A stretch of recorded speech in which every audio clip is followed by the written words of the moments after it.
আর এক ঘন জঙ্গলে তামাশবিন নামে এক বানর বাস করত। সে খুবই মজার ছিল এবং তার দুষ্টুমিতে গোটা জঙ্গল গমগম করত।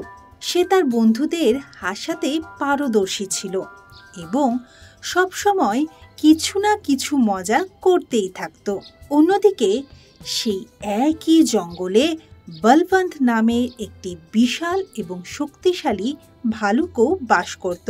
বলবন্ত শান্ত প্রকৃতির ছিল এবং জঙ্গলের অন্যান্য প্রাণীর সঙ্গে সে খুব বেশি মেলামেশা করতে পছন্দ করত না। একদিন জঙ্গলের সব প্রাণীরা একত্রিত হলো। তাদের মধ্যে একজন মজা করে বলল, এই জঙ্গলে কখনো কারো বিয়ে হয়নি, আমাদের নতুন একটা কিছু করা উচিত। তখনই আরেকজন মজা করে বলে ওঠে, আচ্ছা, ভাল্লুক আর বানরের বিয়ে দিয়ে দিলে কেমন হয়?